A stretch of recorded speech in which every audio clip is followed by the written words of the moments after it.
Hello friends, how are you? Myself Virendra Kumar and you are watching Hirak IS YouTube channel. Friends, here I am going to talk about a very important topic that is related to women, girls and ladies. That topic is important for the whole humanity, whether it is nationally or internationally. That topic is nothing but the menstrual cycle and related issues like what is the menstrual cycle, what are the phases, and how we can manage these natural phenomena, and what are the national and international issues related to the management of this menstrual period, what the governments nationally or internationally have taken the steps to provide the benefits going through benefits to the women, working women during the working period and or service period. Friends, so let's start the video lecture. I am going to start from the basic. So this is the page of menstrual cycle. It starts with the definition. Menstrual cycle is a series of the natural changes in hormone. That means menstrual cycle comprises of the hormonal changes and related stages. Production and the structure of the uterus and ovaries of the female reproductive system. So these changes happens in the uterus and ovaries of the female reproductive system that makes pregnancy possible. Here important thing lies that if some lady or girl after puberty is not having this type of phenomena, you can't imagine the pregnancy. She cannot be a mother if this natural phenomena doesn't occur in that woman. So ovarian cycle controls the production and release of eggs and the cyclic release of estrogen and progesterone hormones. So here there are two kinds of cycle that occurs, one in ovary and second in uterus. So first one is called ovarian cycle and second is called uterine cycles, right? These cycles generally is of the period varies from 21 to 35 days, but after sampling the population, average or median length of this cycle is 28 days, that coincide with the lunar period, and it continues for about 30 years to 45 years in a woman. That means after 45 to 55, between the 45 to 55 years, there is an end of this menstrual cycle MC, and generally it happens at the age of 52 years. Naturally occurring hormones drive the cycles. The cyclical rise and fall of these FSH that is follicle stimulating hormone, prompts the production and growth of oocytes. That is, oocytes is nothing but the immature egg cells, right? The hormone estrogen stimulates the uterus lining to thicken to accommodate the future embryo. This is the concise concepts of menstrual cycle. I will explain this in detail also. So the blood supply of the thickened lining provides nutrients to a successfully implanted embryo. So why the lining of the uterus thickens? It thickens to accommodate the embryo that is going to be implanted, and that provides the nutrients to the embryo. If implantation does not occur, the lining breaks down and blood is released. That is manifested in the form of menses, bleeding, and this is triggered by falling progesterone levels. Each cycle occurs in phases based on the events either in the ovary or in the uterus. So you can imagine or think that this phenomena is not a simple phenomena, it is a complex phenomena. It occurs simultaneously in the ovary as well as in the uterus. So this is the uterus portion and this is the ovaries. So there are two ovaries, and this phenomena occurs simultaneously in both ovaries and uterus. So I will discuss one by one. So ovarian cycle, first ovarian cycle consists of 3 stages. First is the follicular phase. Second one is the ovulation phase, and third one is the luteal phase. So you can see that in the ovarian cycles there are 3 phases: follicular phases, ovulation and the luteal phase. And in the uterine cycle, that consists of again 3 phases: first phase menses, second phase proliferative phase, and third one is the secretory phase. So you can see here that ovarian cycle and uterine cycle moves simultaneously. What happens in the ovarian cycle as the follicular phase, there happens the menses in the uterine cycle. Similarly, other phases happens together in the ovarian and uterine cycles. So friends, do you know what is the initial stage of the menstrual cycle? That means at what age of any girl this cycle starts. So the onset of the first period, that is also known as menarche, usually occurs around the age of 12 years. But this may also happen at the age of 8 years, right?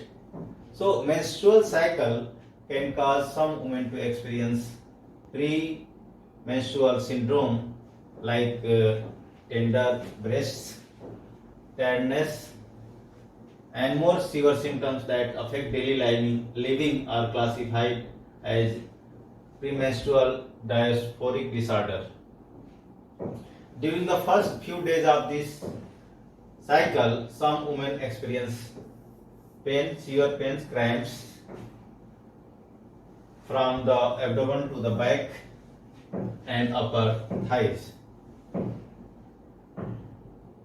Menstrual cycle can be modified by the hormonal birth control. So it doesn't mean that you can't control this menstrual cycle.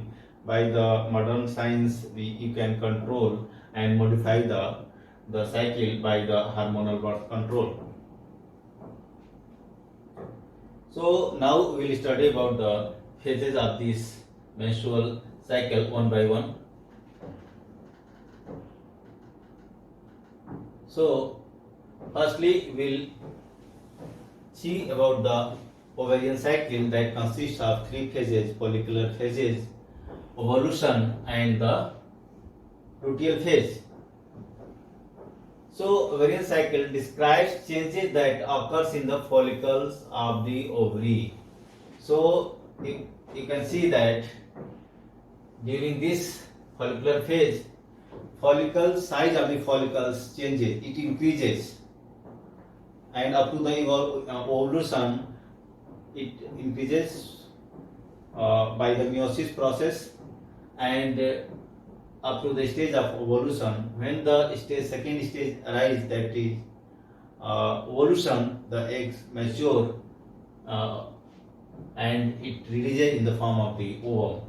As the uterine cycle describes changes in the endometrial lining. So I will talk about this uterine cycle later, what happens in this. Now let's start from the ovarian cycles. So friends, during the ovarian cycles, between menarche and menopause, the ovaries regularly alternate between the luteal and the final initial follicular phases.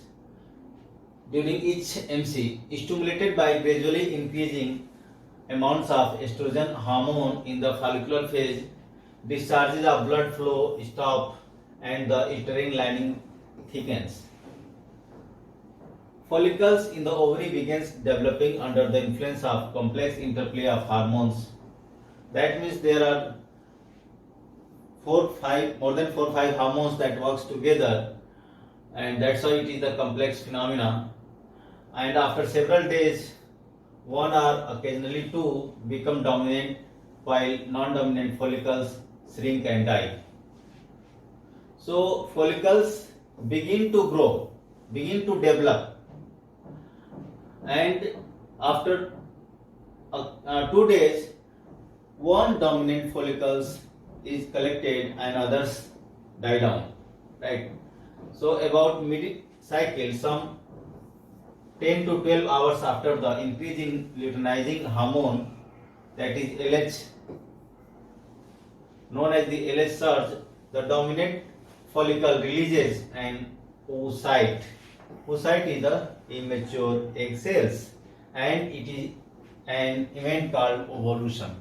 So during the follicular phase, follicle cells increases, develops in the under the influence of hormones estrogen and LH, and one egg mature dominant follicles are collected and it releases an oocyte, and this is the second phase.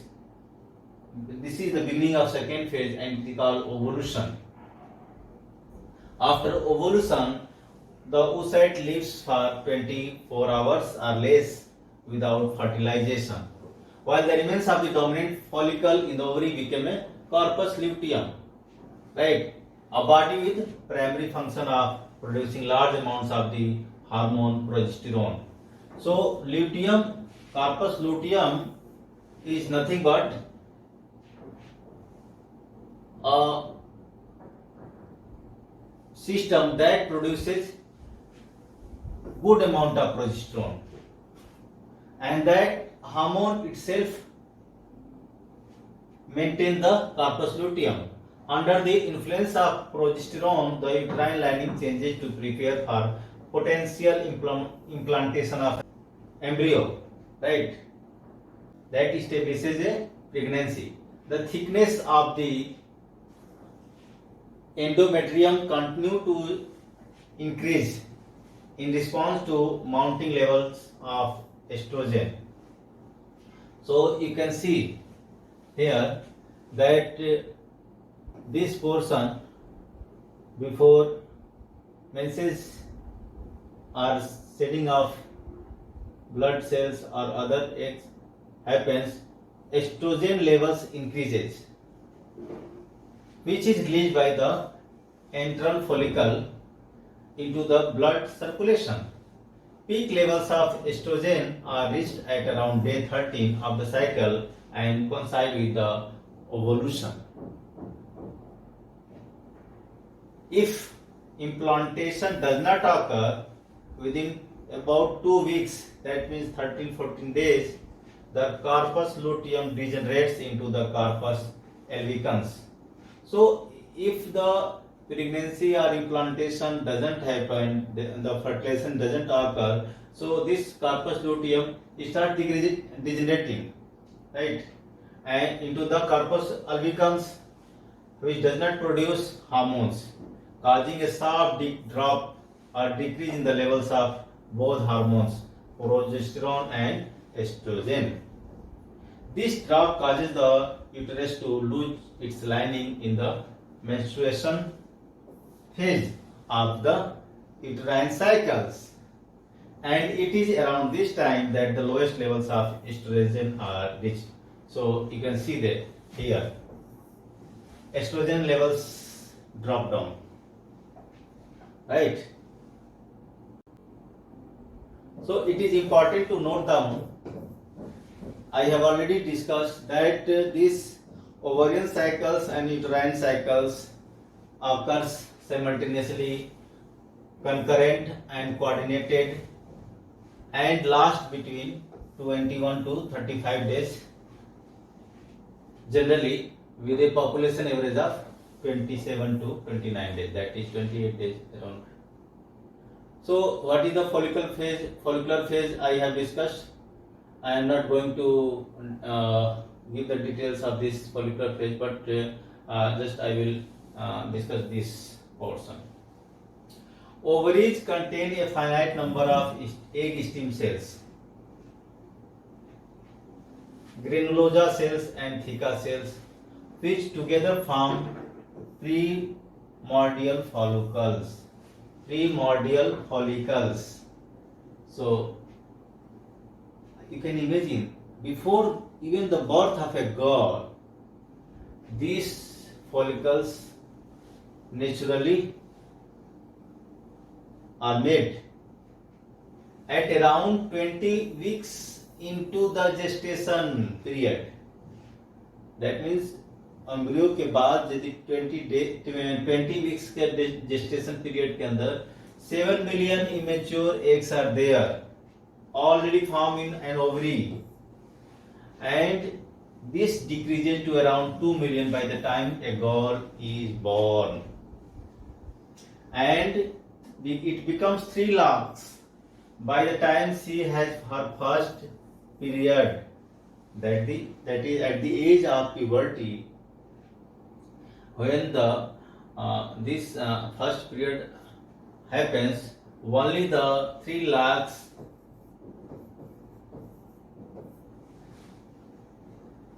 follicles remain. On average, one egg matures and released during ovulation each month after the menarche. What is menarche? I have already told. This is the first day of period, first onset period at the age of around 12 years. So, if every month only one mature egg is released. It doesn't mean that every month lakhs of eggs are going to release. No, these are the primordial follicles, and after during the follicular phases, only one follicles are developed, and only 1 or 2 follicles are collected, and during ovulation one egg is released, right? And this development of the egg is called oogenesis, and only one cell survives the divisions to await fertilization. Other cells are discarded as polar bodies which cannot be fertilized. So follicular phase is the first part of the ovarian cycle and it ends with the completion of the antral follicles. Meiosis, cell division, remains incomplete in the egg cells until the antral follicle is formed. During this phase, generally one ovarian follicle fully matures and gets ready to release an egg.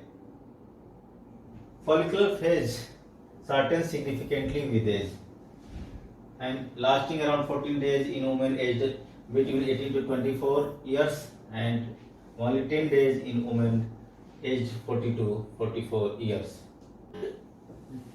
Day 14, the egg is released from the ovary and this is called the ovulation. This occurs when a mature egg is released from the ovarian follicles into the fallopian tube. About 10 to 12 hours after the peak in the lutein hormone surge, typically only one of the 15 to 20 stimulated follicles reaches full maturity and just one egg is released. Ovulation only occurs in around 10% of the cycles during the first 2 years of following the menarche. That means first 2 years pregnancy happening is very less, only 10% pregnancy may occur, and by the age of 40 to 50 years the number of ovarian follicles is depleted. LH initiates ovulation at around day 14 and stimulates the formation of the corpus luteum. Following further stimulation by LH, the corpus luteum produces and releases estrogen, progesterone as I discussed now. So this is the ovulation. Now last stage is the lutein phase.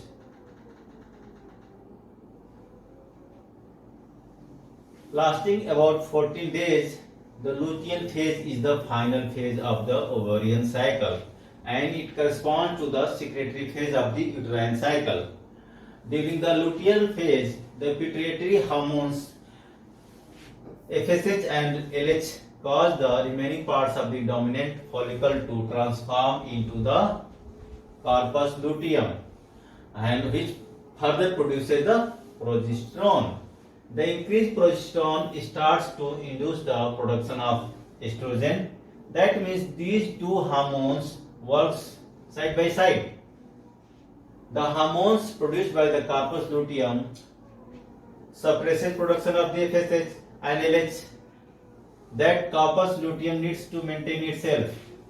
So corpus luteum produces progesterone which further going to increase the estrogen, and this FSH and estrogen at this stage suppresses the production of FSH and LH and that kills the corpus luteum. So the levels of FSH and LH fall quickly and the corpus luteum atrophies, vanish. Falling levels of progesterone trigger menstruation and the beginning of the next cycle. So from the time of evolution until progesterone withdrawal has caused menstruation to begin, the process typically takes about 2 weeks. For an individual woman, the follicular phase often varies in length from cycle to cycle. By contrast, the length of her luteal phase will be fairly consistent from cycle to cycle at the age of 10 to 16 days. From cycle to cycle at the 10 to 16 days. Average time is the 14 days of the luteal phase. So total 28 days. And that is the uterine cycle. Uterine cycle has 3 phases also. First phase is menses, second phase is proliferative phase, and third is the secretory phase.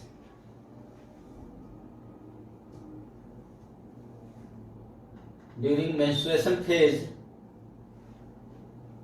it is the first and the most evident phase of the uterine cycle.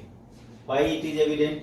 Because during this phase, the shedding of blood happens. Shedding of blood and other die out material happen and first occurs at the puberty. Called menarche, the first period occurs at the age of around 12 years or 13 years. The average is generally later in the developing world. So point to be noted that the body feature also cause the menarche to happen at the age of 12 or 13 years. It may happen early in the developed country population also. Menstruation is initiated each month by falling levels of estrogen and progesterone and the release of prostaglandins, which constrict the spiral arteries and that cause the blood supply to endometrium cut off. The cells of the top layer of the endometrium die out, deprived of the oxygen and die. So blood supply to the endometrium stops and the lining of the uterus start thinning and hence the phenomena of the menstruation starts. An enzyme called plasmin breaks up the blood clots in the menstrual fluid. So for the blood to flow, it requires the fluidity. So there is an enzyme which causes the blood.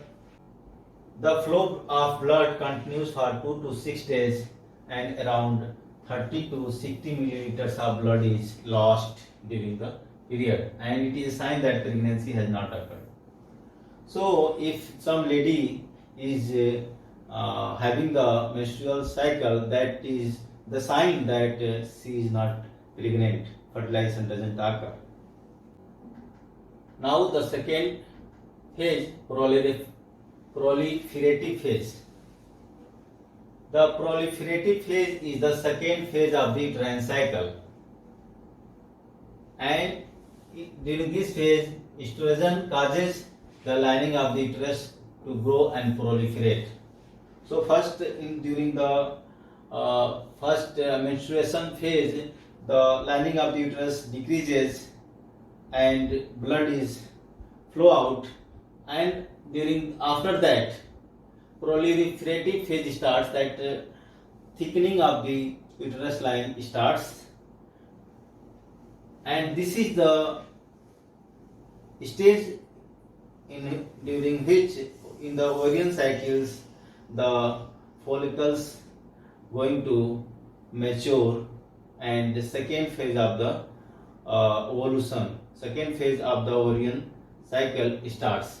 So the latter part of the follicular phase overlaps with the proliferative phase of the uterine cycle, right? So this is the simultaneous happening phenomena. As they mature, the ovarian follicles secrete in increasing amounts of estradiol, that is an estrogen. So estrogen initiate the formation of a new layer of endometrium in the uterus with spiral arterioles, right? So during the proliferative phase, the lining of the uterus thickens, and it happens in the last phase of the follicular phase in the ovarian cycle. And as estrogen levels increase, cells in the cervix produces a type of cervical mucus that is higher pH, and it is less viscous than usual and provides the friendly environment to the sperm. This increases the chances of fertilization. So friends, this may be asked that what causes the pH environment to increase in the cervix, and that is the estrogen level increase, right? This cervical mucus can be detected as a vaginal discharge that is copious and resembles raw egg whites. For women who are practicing fertility awareness, it is a sign that ovulation may be about to take place. So medically, kits come in the market that can be used for detecting the ovulation stage. But so the last phase of the uterine cycle is the secretory phase. During the secretory phase, that is the final phase of the uterine cycle, it corresponds to the luteal phase of the ovarian cycle. So in the ovarian cycle, last phase is the luteal phase, and the uterine cycle, last phase is the secretory phase. In luteal phase, what happens if pregnancy doesn't occur? The after release of egg, the other thing starts decaying, and here in the uterine prepares for secretory phase. During the secretory phase, the corpus luteum produces progesterone, which play a vital role in making the endometrium receptive to the implantation of a blastocyst, that is a fertilized egg. Glycogen, lipids and proteins are secreted into the uterus, and the cervical mucus thickens.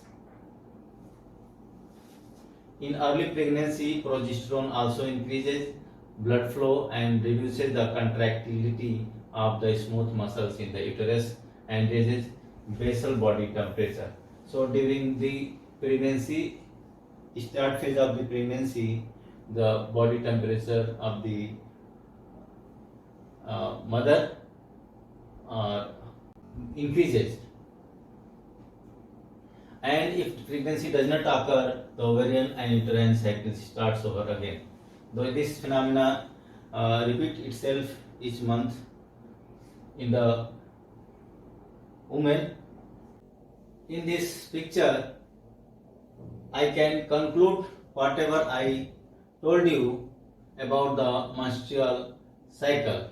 So this is the first stage in which the menstruation is going on in the uterine cycle, and during this, in the ovarian cycle, follicular phase occurs. That means ovule starts to mature. So this together happens, one in the uterus and other in the ovary. After ovule mature, follicle mature,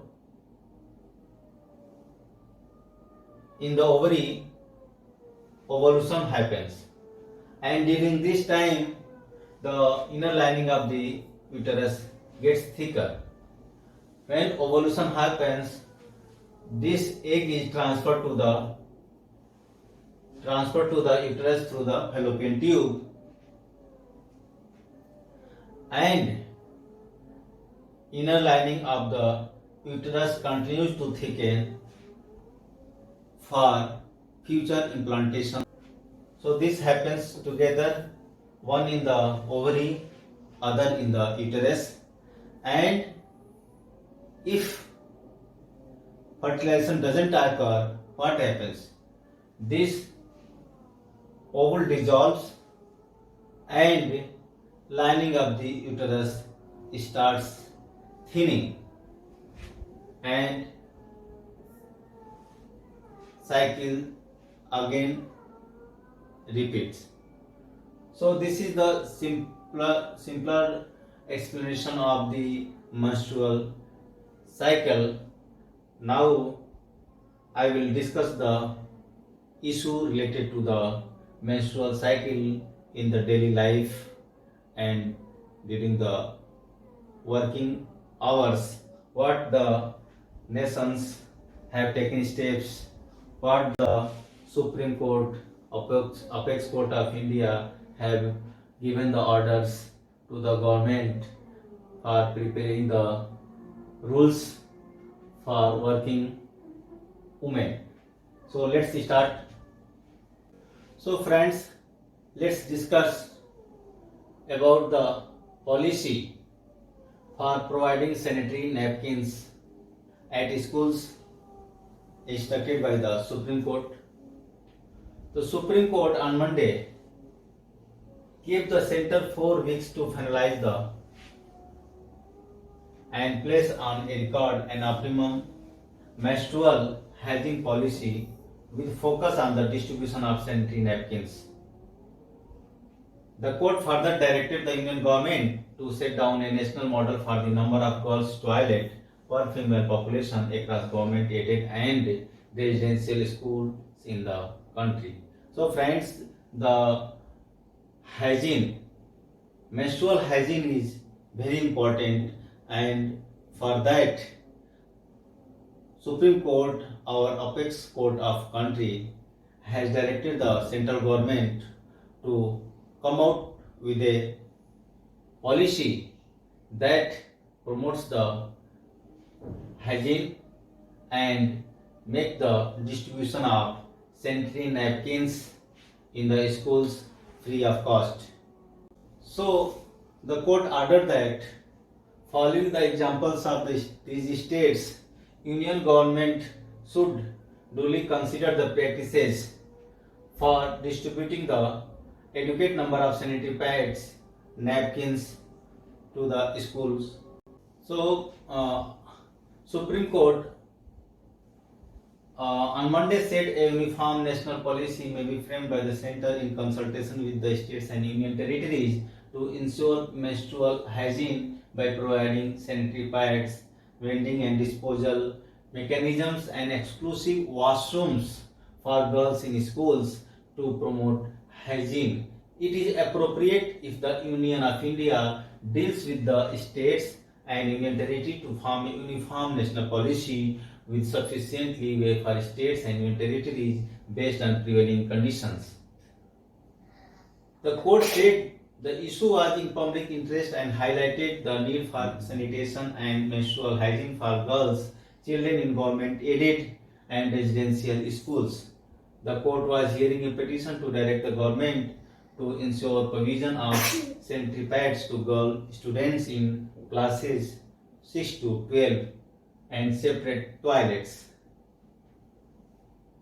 Center, represented by Additional Solicitor General Aishwarya Bhatti, indicated that the health, education and Jal Shakti ministries were the nodal ministries, and states also had a vital role to play as education and health come within their jurisdiction. So friends, since education and health comes under the state government, so it is also the duty of the states. But if union and as directed by the Supreme Court that union government and state government together have to work on that, and policy as directed by the court have to come out. The court gave the states and territories 4 weeks to submit to the Union Health Secretary their menstrual policy, hygiene policy. The court asked them to provide the ratio of girls' toilet in schools and the amount spent on low-cost sanitary pads and vending and disposal mechanism in schools. So after that,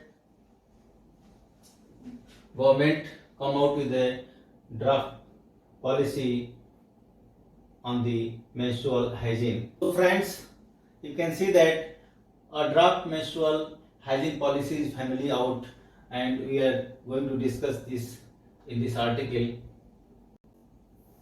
So when implemented, the policy can break down the barriers women face. While the debate about whether menstrual leave must be given or not occupied space, time and effort, more recently, traditionally, menstrual hygiene or the access or affordability of menstrual products and private and clean toilets have not been the flavor of any season. The center's menstrual hygiene policy that was recently hosted online for comments from the public and experts seem to remedy that. The menstrual hygiene policy officially aims at addressing the long-standing challenges associated with menstruation in our country. The document records historically this biological phenomena has been overlooked, resulting in negative impact on girls, women, families and the environment.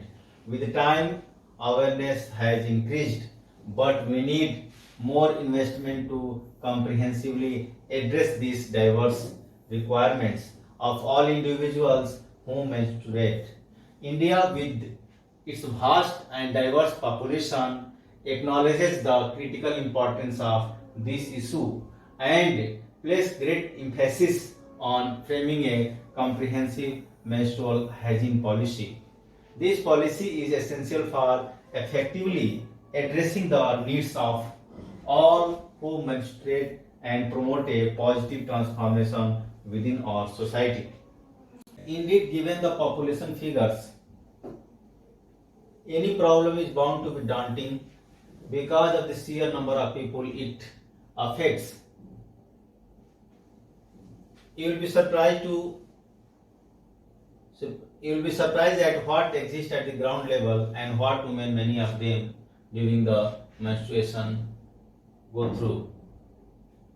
The number of women who have no access to the restrooms, access to the napkins or other menstrual products is staggering. It is a reality. First and foremost, it affects the mental health of the women, impacts on their confidence, developments and so. If there is a policy that will be seriously implemented and improve women's health and access to hygiene and privacy, then it is a welcome measure. CX. The policy will adopt a life cycle approach and attempt to provide comprehensive support throughout the menstrual journey from menarche to menopause. So when and if fully implemented, this policy just break down the barriers that women and girls face today. The menstrual hygiene policy document online reiterates its commitment to align with India's aspirations to achieving the Sustainable Development Goal of the United Nations, particularly in relation to good health and well-being, quality education, gender equality, and clean water and sanitation. It has also pledged to make menstrual products more accessible and affordable, in addition to creating hygienic toilets in public areas, workplaces, and schools. The policy was to serve as a catalyst to raise awareness, challenging societal norms, and foster a society that embraces menstrual hygiene as a natural and normal part of the life. Now, I will discuss whether as per the direction of the Supreme Court, government have implemented the menstrual hygiene policy and the basic facility of menstrual leave or not. So we'll also see that whether this type of menstrual leave policies is existing globally or not. On February 24, the Supreme Court refused to entertain a PIL about the menstrual leave for workers and students across the country, calling it a policy matter. Not everyone who menstruates is in the favor of this menstrual leave. Some believe that it is not required and that it will be backfire and lead to employer discrimination against women. Among state governments in India, Bihar and Kerala are the only states to introduce menstrual leave to women. So, perception is there that if menstrual policy is implemented regarding the menstrual leave, there may be the positive as well as the negative impact also. That if it is implemented, definitely going to help the women who menstruate. But in other aspect, if the policy of for menstrual leave is implemented, then it will cost on the employer. Why? Leave will be a minimum for 2 or 3 days per month, and that is for 1 year accounts around 1 month. So definitely this is going against the employer. So some think that it may be good, it may not be. So let's see what is the position. Story so far.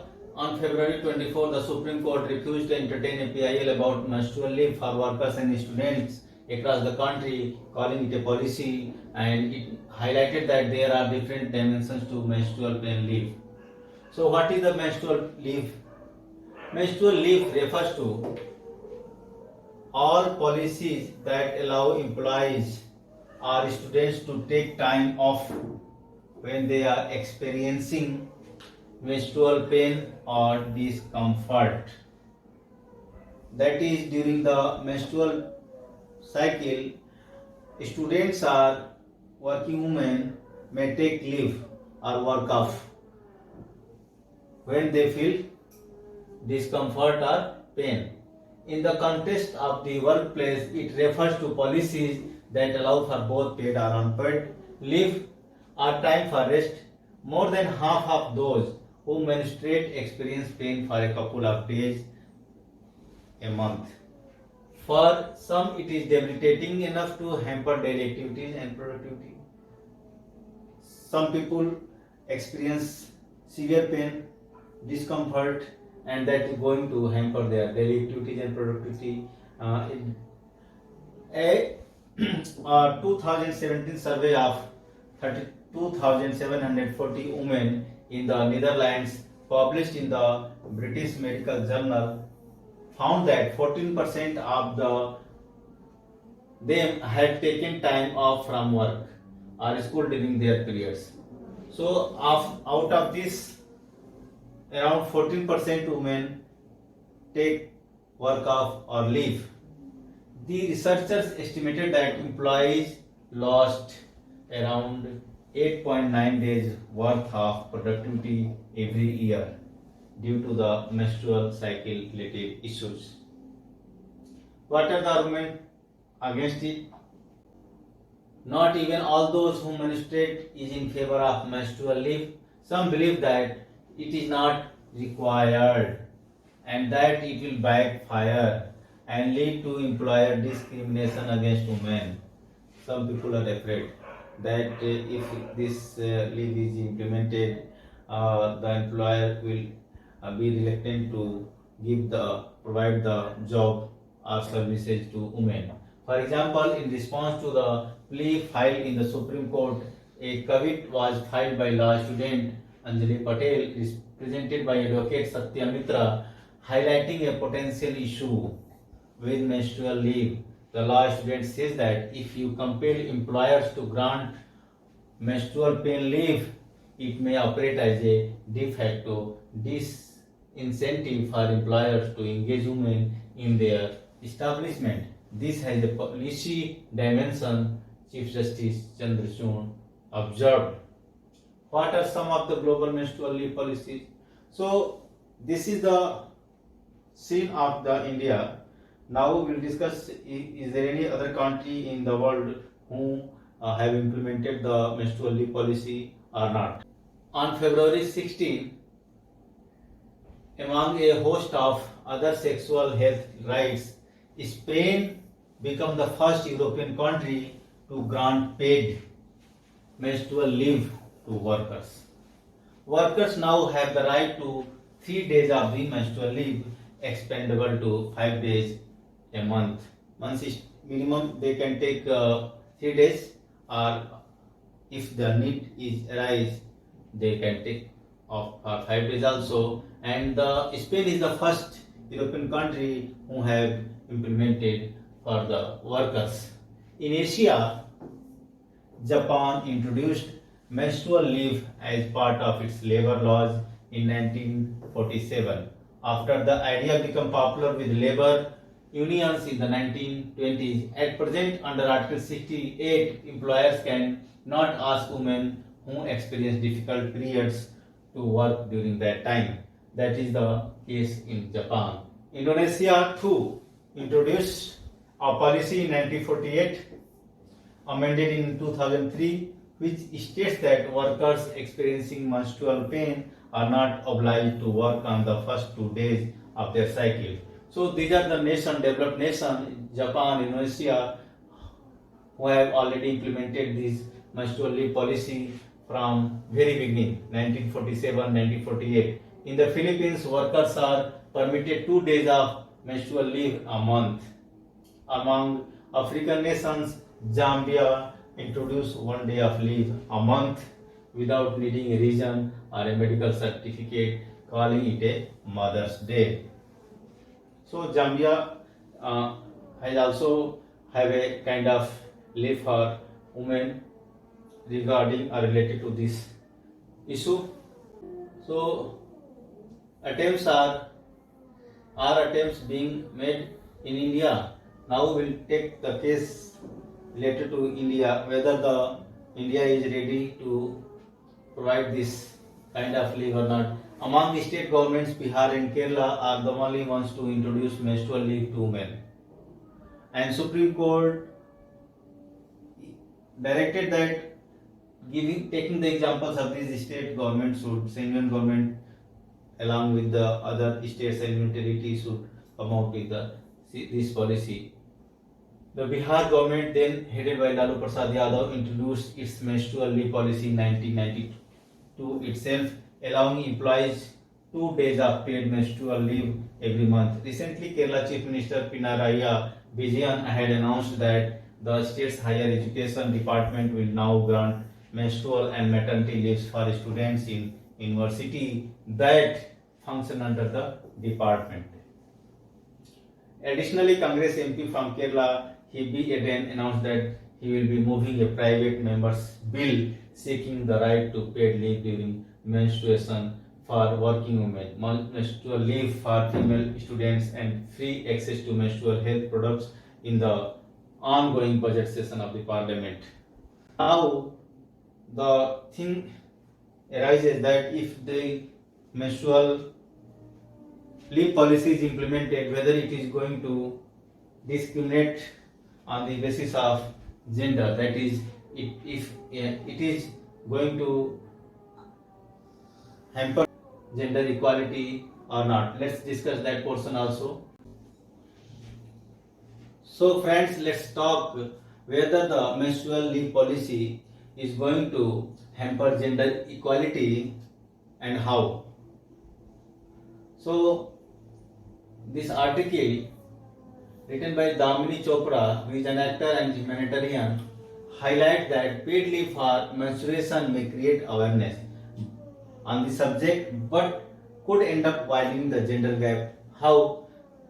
You can take the case of the Sabrimala temple that was one ruled out our collective consciousness. It was unfathomable that menstruating women were deemed unfit to enter a temple. Because of menstruation is not a disease but a natural phenomenon that could be heard all around.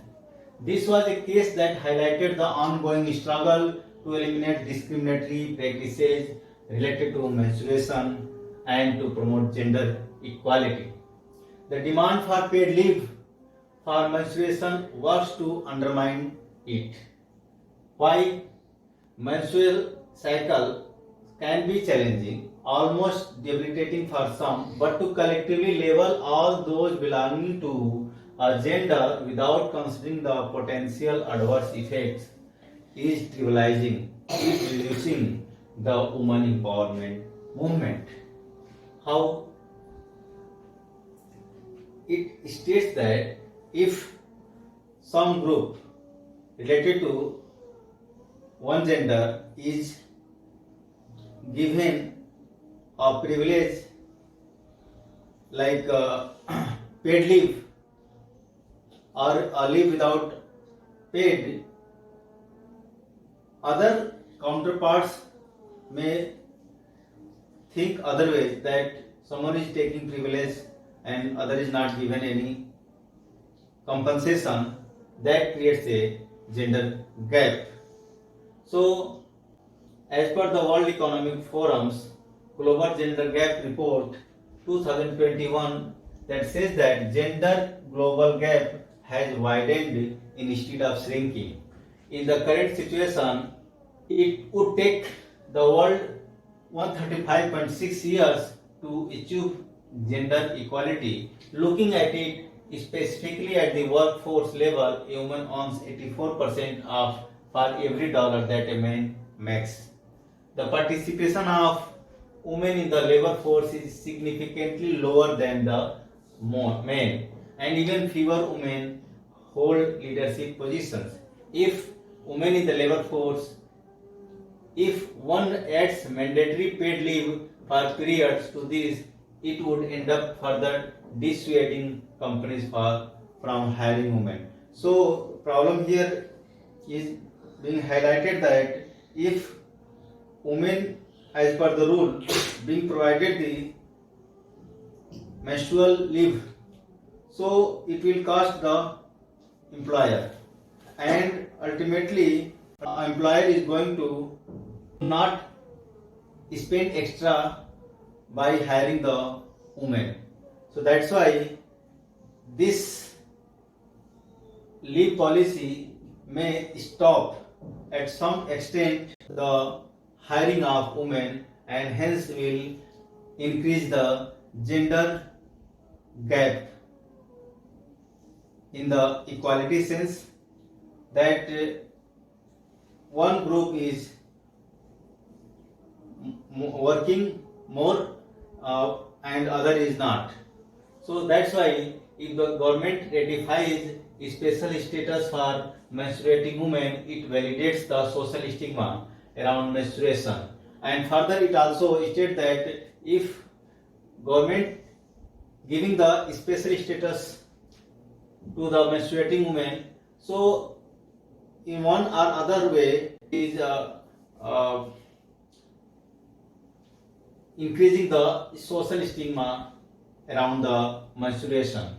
It would exacerbate period shaming in a country where large swaths of people, both men and women, consider menstruation to be impure.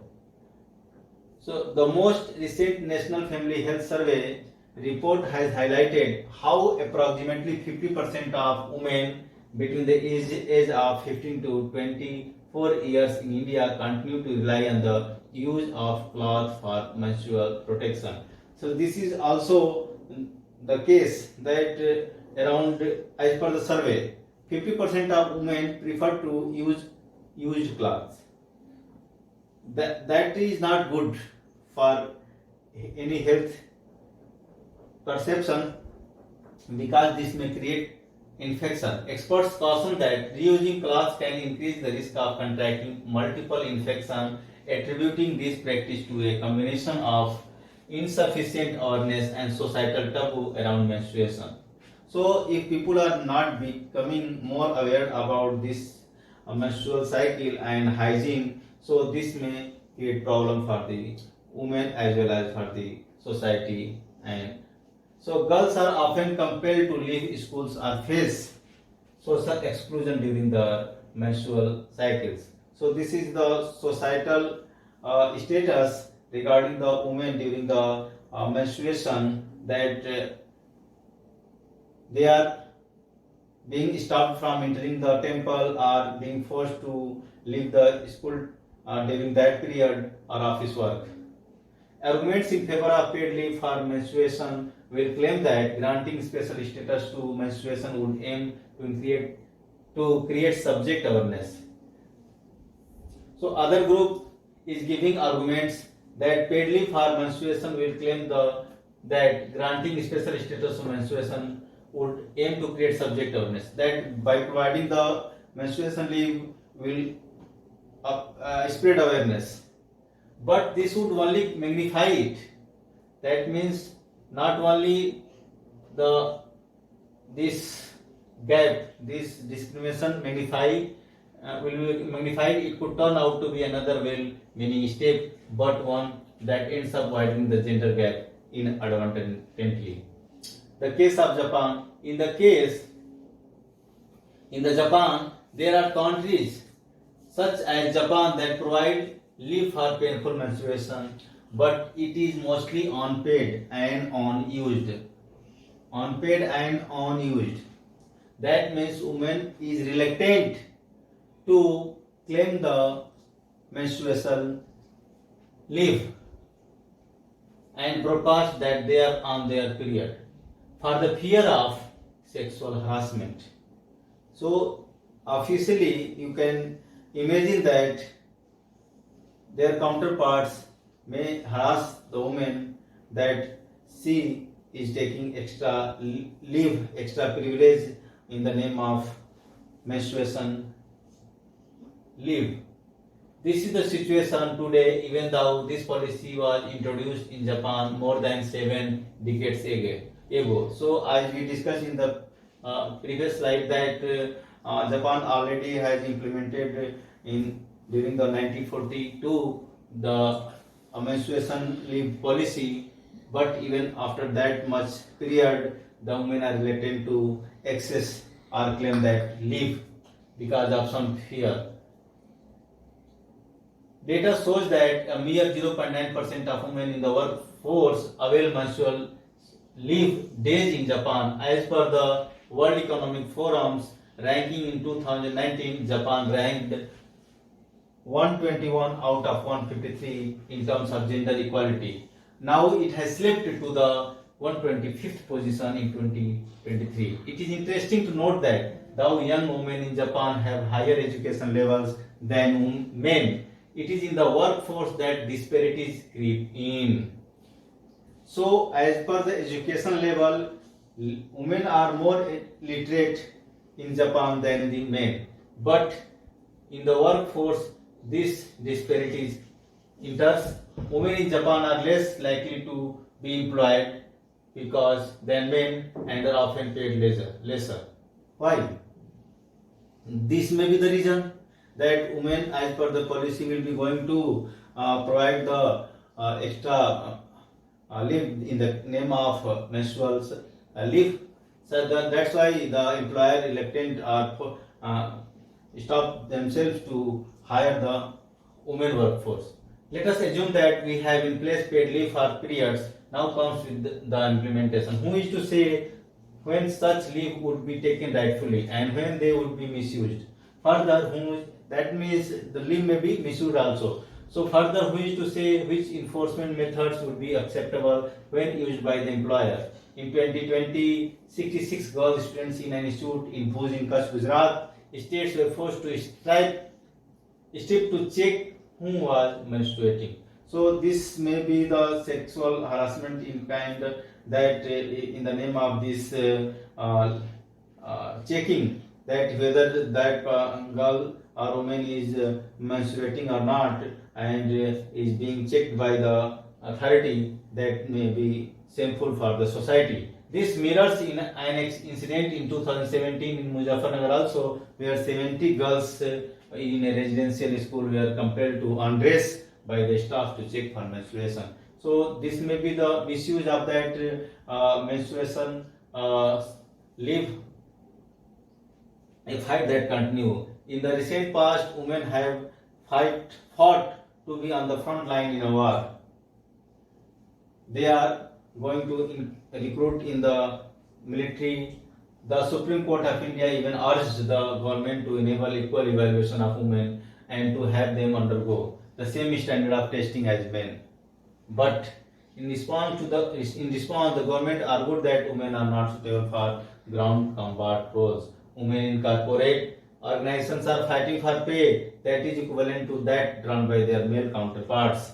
As a woman, I understand the author said that the issue and I am empathetic towards period pain and symptoms. That doesn't mean that I am not. The author said that doesn't mean that I am not aware about the discomforts and pain that a woman goes through. but I am averse to terming it a blanket biological disadvantage. Recognizing the diverse nature of menstrual experiences is essential, right? So tailoring support and being accommodative on a case by case basis promotes inclusivity, which also addressing the individual needs of those navigating their periods. So friends, this is the situation that I discussed with you, and now I am closing this video here. Friends, if you like this video, please press the like button, and if you are watching this channel Hirak IS first time, please subscribe the channel so that if I upload the next video you get the notification. So please subscribe the channel, and by this I will get motivation to provide you the better video in the future. Thank you friends. Namaskar.